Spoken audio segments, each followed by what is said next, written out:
कि कभी किसी ने को सुना है आपने कि जय श्री राम बोल के किसी को मॉब लिंचिंग करके मार देना? कभी सुना है कहीं जय श्री राम बोल के कहीं पे बम फोड़ देना, कहीं गोली चला देना, चाकू मार देना? कभी सुना है आपने? और नहीं कभी सुनेंगे। सनातन है क्या, आप ये बता दो।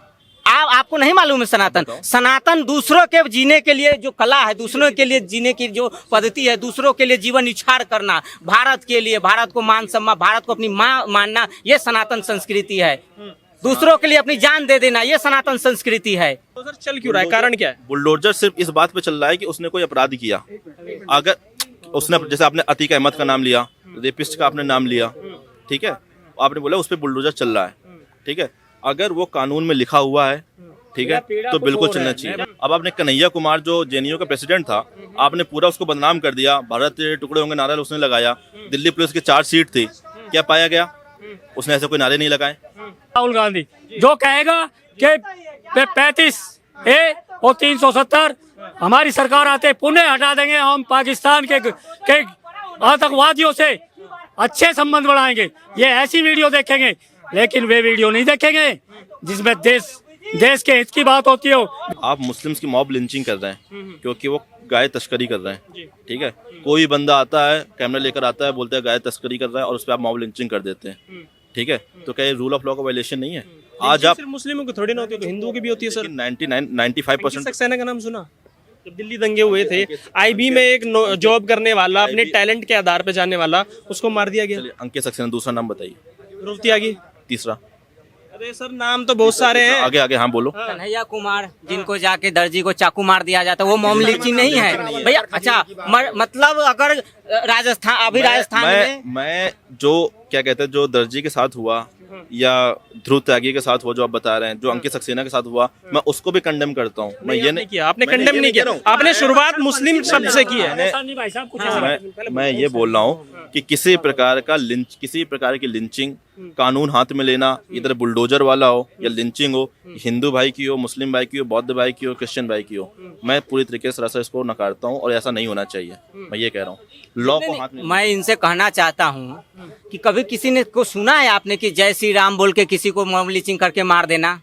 कभी सुना है कहीं जय श्री राम बोल के कहीं पे बम फोड़ देना, कहीं गोली चला देना, चाकू मार देना? कभी सुना है आपने? और नहीं कभी सुनेंगे। This is not a sensitive मुद्दा, ये सच्चाई है, ये हकीकत है। आपको आप नहीं बोल सकते होगा। क्योंकि साहब ऐसा होता ही नहीं है मेरे भारत में, ऐसा होता ही नहीं है। जय श्री राम बोल के कहीं मॉब लिंचिंग नहीं होती, और क्या बोल के होती है वो आपको पता है, जानते हैं, आप मानेंगे। जो भी हो रहा है करना पड़ेगा। लिंचिंग कश्मीर में हुई थी भाई साहब, जो हमने आपने नहीं देखा, जहां कश्मीरी पंडितों को कत्लेआम किया गया, माताएं बहनों को वहां उनकी जमीन जायदाद कब्जा कर लिया वो, लेकिन उस पे किसी ने नहीं बोला। मैं कह तो रहा हूँ, संविधान भी उस समय और आपका कानून भी कुछ नहीं बोला भाई साहब, वो गलत है। आज कट्टरपंथी विचारधारा को आपको खिलाफ करना होगा कि कट्टरपंथी जितने विचारधारा वो बढ़ रहे हैं देश में, कट्टरपंथी और जो जितने भी जो सनातन के खिलाफ विचारधारा जो खिलाफ है, इसको आपको स्वीकारना होगा कि किस तरह से एक विचारधारा सनातन संस्कृति को खत्म करने की ओर बढ़ रही है। सनातन है क्या, आप ये बता दो। आपको नहीं मालूम है सनातन? सनातन दूसरों के जीने के लिए जो कला है, दूसरों के लिए जीने की जो पद्धति है, दूसरों के लिए जीवन निछाड़ करना, भारत के लिए, भारत को मान सम्मान, भारत को अपनी माँ मानना, ये सनातन संस्कृति है। दूसरों के लिए अपनी जान दे देना, ये सनातन संस्कृति है। भूखे को खाना खिलाना, गाय को माता, बेजुबान जानवर को जो है कि पानी पिलाना, खाना पीना, पेड़ को पूजा करना, सूर्य को पूजा करना, नदी को पूजा करना, उगते सूर्य को पूजा करना और डूबते सूर्य को पूजा करना, ये सनातन संस्कृति है। नदी से लेके पर्वतों तक को पूजना, ये सनातन संस्कृति है।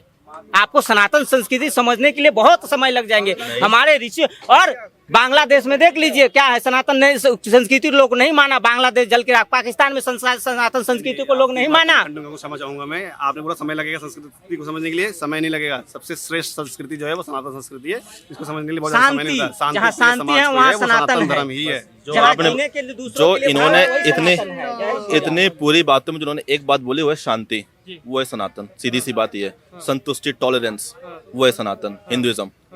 और उसका कोई कोड नहीं हो सकता। हमने सनातन की बात की, लेकिन जैसे लिंचिंग की बात हुई है, मॉब लिंचिंग की बात हुई है, उन्होंने बोला क्या जय श्री राम के नारे लगा के अभी तक किसी की लिंचिंग करते हुए आपने देखा है? जैसे आपने भी बोला कि 2 अभी मुसलमानों की लिंचिंग कर दी गई, हरियाणा से भी खबर निकल कर आई, उसको लेके आपने क्या?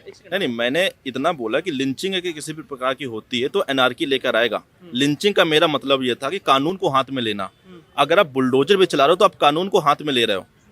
तो मैंने चल किस पे रहा है? हाँ, बुलडोजर चल क्यों रहा है? कारण क्या है? बुलडोजर सिर्फ इस बात पे चल रहा है कि उसने कोई अपराध किया। अगर उसने, जैसे आपने अतीक अहमद का नाम लिया, रेपिस्ट का आपने नाम लिया, ठीक है, आपने बोला उस पर बुलडोजर चल रहा है, ठीक है, अगर वो कानून में लिखा हुआ है, ठीक है, तो बिल्कुल चलना चाहिए। पीड़ा कुछ और है भाई साहब की। पीड़ा ये है कि अभी कहा है इन्होंने, अभी वहाँ गौ हत्या रोको, गौ लिंचिंग कर रहे हैं, वो पीड़ा इनकी ये है मुसलमान के प्रति। भैया एक बात बताइए आप, 99% आतंकवाद कहाँ से आता है ये बताइए पहले आप। देखिए, कौन होते हैं वे लोग? गोल टोपी लंबी दाढ़ी।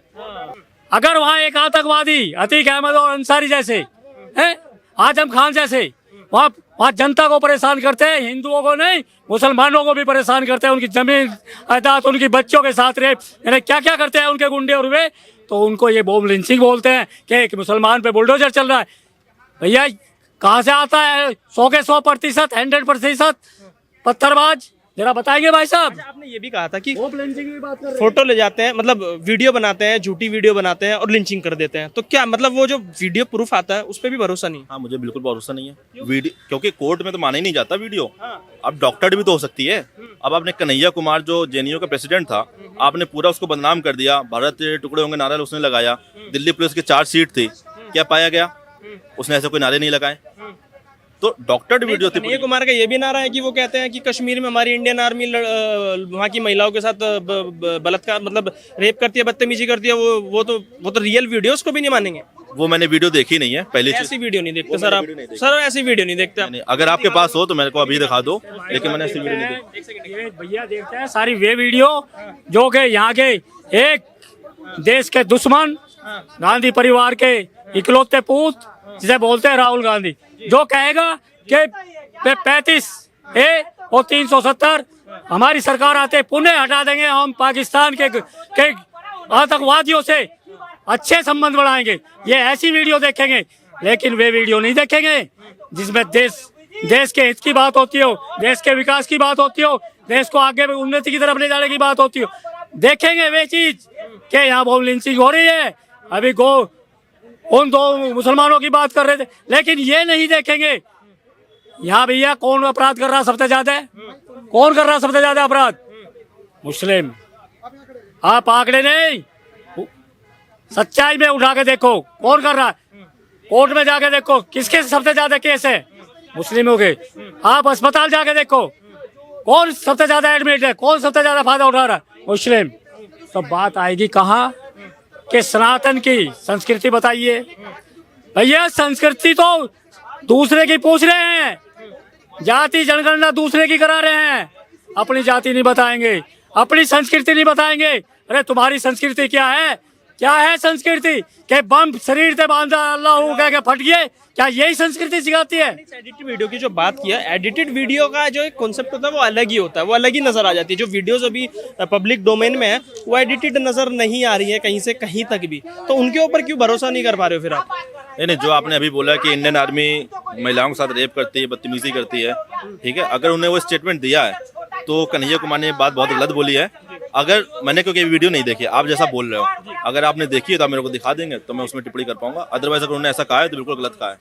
गलत कहने से नहीं होता ना सर कुछ। जो एक व्यक्ति जो चुनाव लड़ जाता है इस बार सांसदी का, दिल्ली से कांग्रेस पार्टी उसको टिकट दे देती है, और अभी जो माहौल चल रहा है पीडीए का नारा आपने सुना होगा, पिछड़ा दलित अल्पसंख्यक का, लेकिन उसी जम्मू कश्मीर में जब कांग्रेस चुनाव लड़ने जाती है तो कहती है हम 370 को भी, जो जिसके साथ उन्होंने गठबंधन किया है नेशनल कॉन्फ्रेंस के साथ, वो कह रहे हैं 35A भी वापस लाएंगे और 370 को भी बहाल करेंगे, और वहां से फिर वो बहाल हो तो आरक्षण खत्म हो जाता है। जम्मू कश्मीर हमारा तो पहले से हिस्सा था, सिर्फ कॉन्स्टिट्यूशन से हमने 370 और 35A, इसमें 370 पूरा नहीं, 370 शायद क्लॉज 2 जिसको उन्होंने रिमूव किया है या संशोधन किया है, तो दैट वाइज तो जो बात है ना, संविधान की बात करते हैं, संविधान की कॉपी लेके चलते हैं, वही संविधान जम्मू कश्मीर में लागू नहीं था अभी तक। उसे कैसे देखते हैं? देखिए, जम्मू कश्मीर के बारे में अगर आपको बात करनी है या कहनी है, उसके पहले आप उसका इतिहास जानिए। आप हवा में बातें नहीं कर सकते। तो जो संविधान भारत में लगता है वहाँ क्यों नहीं लगता है, ठीक है। कुछ पुरानी ट्रीटीज हैं जो ब्रिटिश ने करवाई। ब्रिटिश ने नहीं करवाए सर? तो मेरी बात, कुछ पुरानी ट्रीटीज हैं जो ब्रिटिश ने करवाई, फिर इवॉल्व होकर आई, ठीक है। फिर पटेल साहब के साथ कुछ ट्रीटीज हुई, तो इस वजह से उनका कौन सी ट्रीटीज ब्रिटिश सरकार ने करवाई और कौन सी पटेल साहब ने करवाई, बताएंगे जरा? देखिए, पहली ट्रीटी तो थी रंजीत सिंह के साथ हुई थी, जो ब्रिटिश ने करवाई थी, ठीक है, अफगान युद्ध के दौरान। पहले रंजीत सिंह से उनकी फ्रेंडशिप ट्रीटी हुई थी। राजा हरि सिंह से बात करते हैं। उसके बाद जब जम्मू कश्मीर पीओके का जो हमारा पूरा स्टार्ट हुआ कि पीओके उनके पास है, कश्मीर हमारे पास है, उसके बाद से बात करते हैं कि ये जो 370 की लाइन थी कैसे खींची गई? देखिए, 370 की लाइन कैसे खींची गई ये तो मैं अभी नहीं बता पाऊंगा पूरी तरीके से। अभी आप कह रहे थे कि हमें इतिहास में जाना चाहिए। नहीं, मैंने बोला इतिहास में जाना चाहिए। आपने बोला कि उनका झंडा अलग क्यों, उनका संविधान अलग क्यों है, तब मैंने बोला इतिहास में जाना चाहिए। अगर आपको इतिहास के बारे में जानकारी है तो आप सब दर्शकों को बताइए, ठीक है। वहाँ से वही तो पूछ रहा हूँ, वहाँ का झंडा अलग क्यों था, ठीक है, वहाँ का संविधान अलग क्यों है, भारत का संविधान क्यों नहीं लगता है, पता है वो? हाँ, मेरे को पता है। बताइए फिर। लेकिन अभी मैं इसमें बताना नहीं चाहूंगा, अभी इसमें बताना नहीं चाहूंगा। कारण? क्योंकि कुछ मुद्दे ऐसे हैं जिसको तूल बहुत दे दी जाएगी, जो मैं इससे बचना चाहूंगा। एक आपका ये वाला मुद्दा, दूसरा मुद्दा धर्म को लेकर, ठीक है, जय श्री राम और सब को लेकर, ठीक है। मैं स्वयं हिंदू हूँ, आप ये मत समझना मेरी बातों से कि मैं कुछ और हूँ, ठीक है। तो दो मुद्दे ऐसे हैं जिनसे मैं बचना चाहूंगा। आप 370 और 35 से क्या समस्या हो रही है वो समझ नहीं आ रहा मुझे। किनको? विपक्षी आपने कहा कि 370 और 35 के बारे में बात करने से पहले हमें इतिहास में जाना चाहिए, हमें इतिहास को पढ़ना चाहिए। अब आप बोल रहे हैं कि मैं उस पर बात नहीं करना चाहूंगा, उसका कारण क्या होगा? नहीं, मैं भी उसमें कोई बात नहीं करना चाहूंगा। आप तो हट गई है ना? हट गई है ना, तो मैं क्या समस्या हो गई? मैं उससे बात नहीं करना चाहूंगा। मैं इतना बोलना चाहूंगा, जो व्यक्ति बोल रहा है कि वो हटना चाहिए, जो संशोधन किया इंडियन गवर्नमेंट ने, तो वो हटना चाहिए, तो वो गलत कह रहे हैं। नहीं हटना चाहिए था। 370 हटना चाहिए था। जो कांग्रेस बोल रही है कि हम वापस लेकर आएंगे, हम ये करेंगे, वो कांग्रेस गलत कह रही है। हमें एक स्ट्रांग नेशन की बात रखनी चाहिए, जो कि जो मोदी जी ने किया, ठीक है। तो फिर बात करने में क्या दिक्कत आ रही है? अगर आप सपोर्ट कर रहे हैं कि 370 हटना चाहिए था, 35 से हटनी चाहिए थी, तो फिर बात करने में क्या समस्या आ रही है? नहीं, मैं इसमें बात नहीं करूंगा। मैं इस पर कारण मैं बताना उचित नहीं समझता। फेवर में हो ना आप तो? मैं तो फेवर में हूँ, लेकिन मैं कारण बताना उचित नहीं समझता। मतलब एक देश में 2 विधान, 2 निशान, 2 संविधान चलने चाहिए थे कि नहीं? नहीं, बिल्कुल नहीं चलने चाहिए थे। उसके फेवर में हो आप? किसके फेवर में? कि नहीं चलने चाहिए? हाँ, नहीं चलने चाहिए। और बात करने में आपको समस्या हो रही है कि एक देश में 2 संविधान, 2 झंडे नहीं चलने चाहिए, ठीक है। तो उसके पीछे आपको पता होना चाहिए 2 चीजें होती हैं, एक यूनिटरी फीचर होता है, एक फेडरल फीचर होता है। मुझे पता होना चाहिए। अगर मुझे नहीं पता तो आप मुझे समझाएंगे कि आपको ये नहीं पता, आप ये बताइए।